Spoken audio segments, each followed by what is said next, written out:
Hello, everyone. Oh, great, perfect. Cool. Hi, everyone. My name is Alex. I'm the founder of Showtime. So the team is here. Shout out to them. And today I'm going to talk about NFTs and especially what's next after NFTs because we clearly saw how NFTs became massive last year.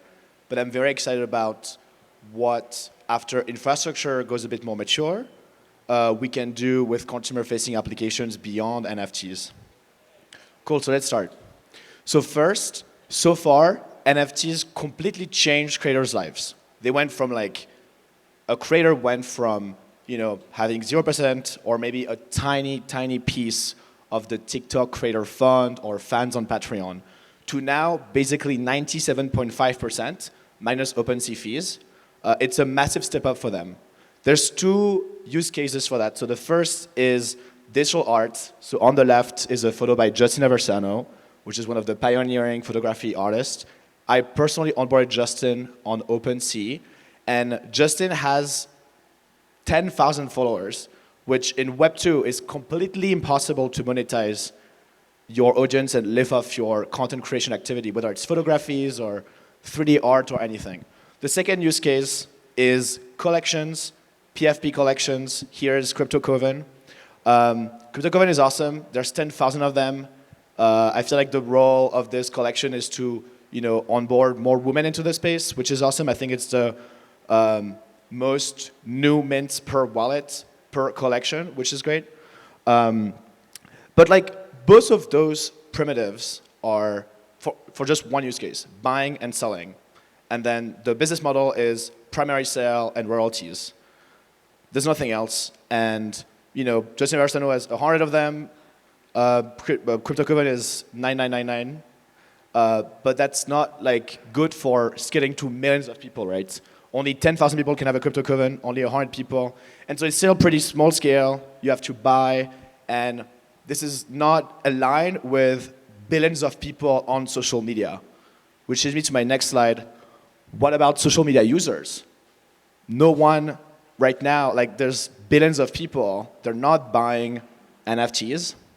They probably won't buy NFTs at expensive prices. And so there is no Web3 primitive for them. No one has done anything so far because crypto obviously is too slow, too expensive, and there's no, the infra needs to evolve. But what I've been thinking about for a long time is what can Web3 bring to the masses for everyday users who engage, who don't create content, who don't buy content. That's what I'm really excited about.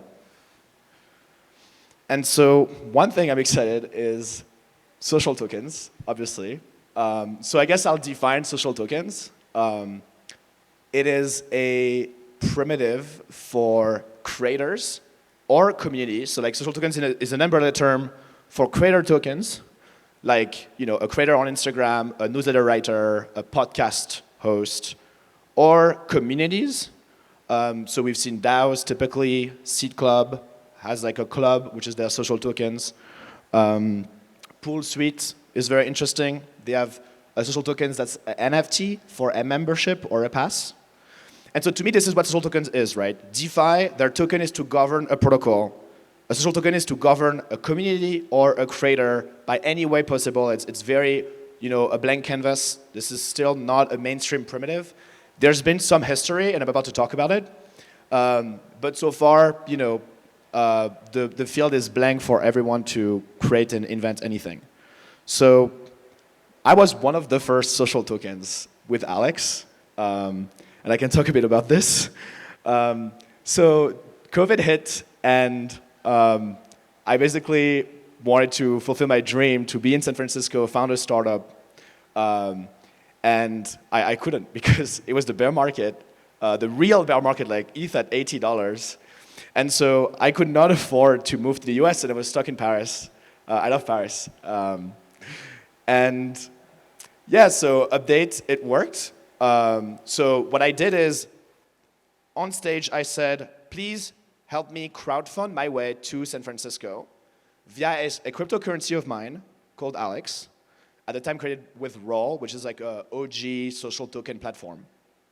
And so what I said is, I'm going to fundraise $20,000, and whoever gives me that money, I will give them 15% of my future salary, which was very bold at the time because I never had made a salary. And so it did work. Like I did have a job, I did create my startup, and it's been an insane journey so far. Then I did other experiments with Austin Griffiths that you may have seen at this conference with voting, so people could vote on my life decisions. It was gasless voting before Snapshot Labs went live, which was kind of funny. And so this was a first experiment, but there was some red flags, and like it was very hacky.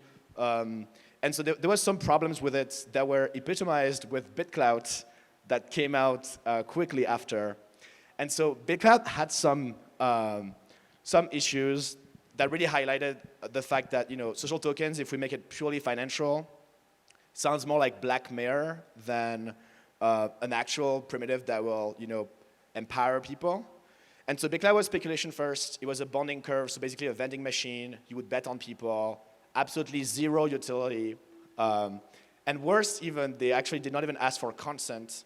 So like, it was literally like almost like forced undeterred servitude. Like they would like trade people without their consent.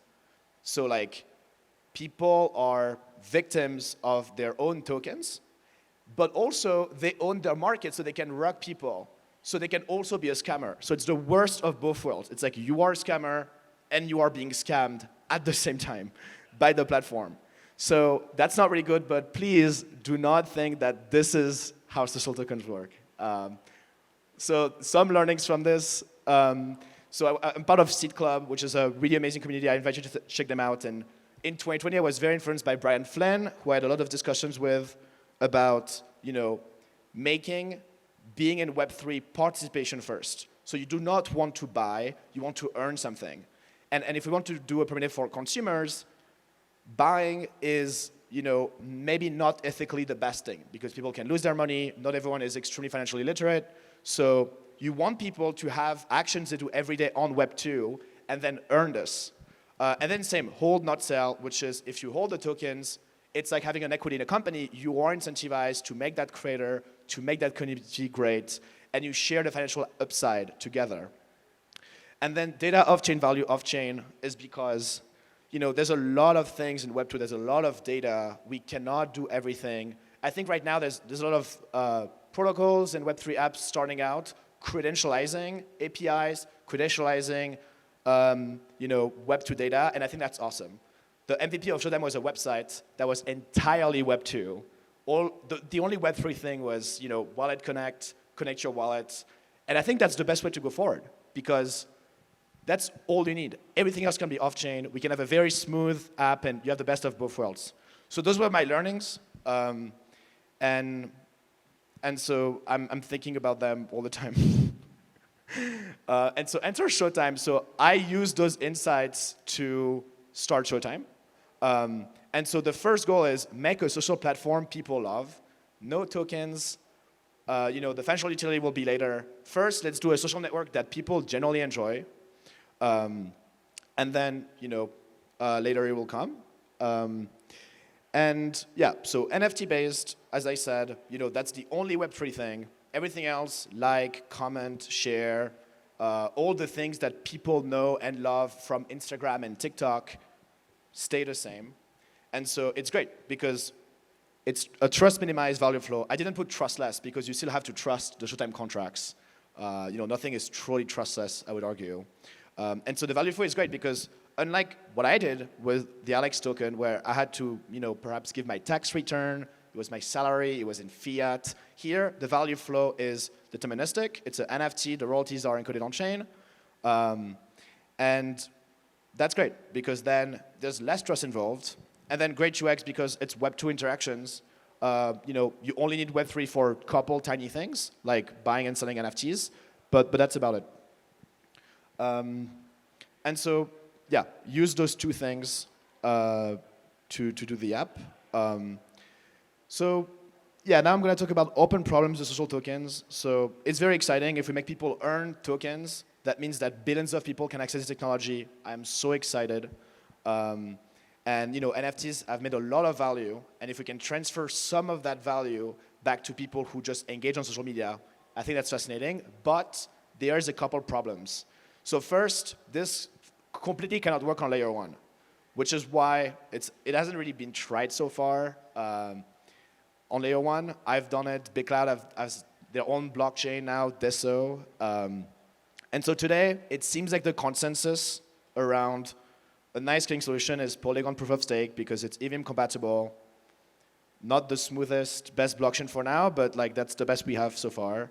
This is also where Aave Lance protocol is using. And then I guess the future could be ZK rollups for Web3 things like social tokens. If you want to make people earn something for free, it really has to be extremely cheap. And so potentially optimistic rollups do not give that level of scalability that we need. So probably we'll go from proof of stake to ZK rollups. And then no gas fees. If you want people to earn things, you do not want them to pay anything. That's more steps in the flow that will prevent them from converting. And so meta transaction is something that I really love. I'm part of Meta Cartel, which is a community that pioneered meta transaction in 2018. And yeah, I think it's just unavoidable that we need to completely hide this unless it's buying or a financial action. I think gas fees are prohibitive. And then the last part is stability resistance, which is super important actually, because again, you want normal, social media people to use a Web3 app without paying. But the good thing about paying is that it's very stability resistant, right? DeFi protocols work because you lock your money to get a loan or to exchange a token, and you don't need trust. But if people can earn tokens for free actions, it's going to be extremely gameable by any bots or MEV bots or whatnot. And so we need to find a way to maybe have a spectrum of like how much humanness that account is, and that could greatly help give them some tokens. I know there's a lot of projects working on it, Proof of Humanity and others, but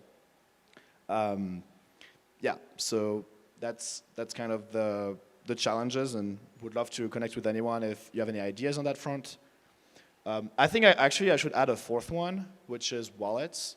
I think right now wallets are for power users. Rainbow and MetaMask are exciting, but it's still hard for people to understand. And I hope maybe like Phantom can give a better solution. So I guess that would be the fourth one. It's like wallets is still hard to do. On Showtime, we have a technique to bypass wallets. If you don't have a wallet, I can talk about it quickly. But yeah, that's kind of the problems for now.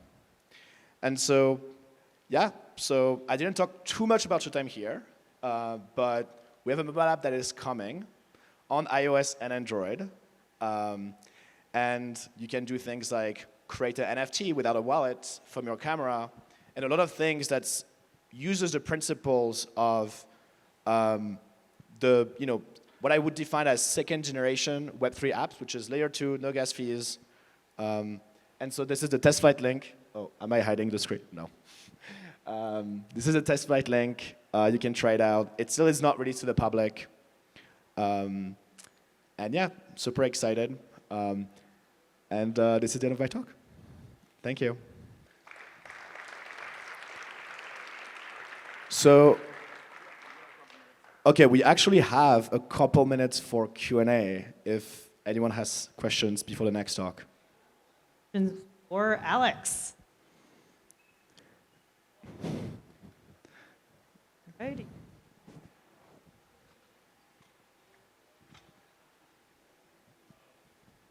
Love what you're doing, by the way.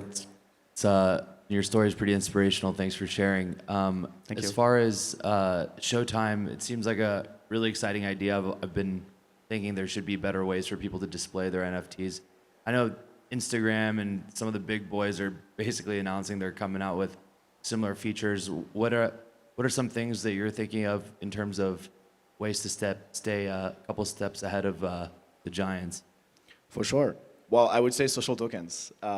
Yeah, Coinbase, Instagram. I think it's very exciting to see them taking the NFT wave by storm because, as I said, like right now, consumers have no interest in checking out OpenSea. They will all stay on Instagram because there is no Web3 value add for them to be on OpenSea. And so if Instagram and like places where users already are implement NFTs, that's awesome. But I would say that, yeah, like they would probably focus on the NFT market, which is a massive, massive market. Instead of doing things like social tokens and experimenting with like, you know, new things that we can do on layer 2, I think those are some use cases that I think will be a few steps away for them because they're less in the business of pioneering, but more like, okay, what is working on in the Web3 space that we can integrate that is like a proven use cases. So I guess like they've implemented 2 things. Buying and selling NFTs, I'm sure, is what Coinbase and Instagram will do. And then the PFP profile picture, which is a nice idea to make sure that you are really part of this squad of this PFP collection. But I don't feel like those are our plans at Showtime. We are thinking about like what is next in a layer 2 gas-free world. What can we do to engage normal users? I don't think they're going there, and they're right because it's pretty risky. But we're taking the risks. Thank you. One more question.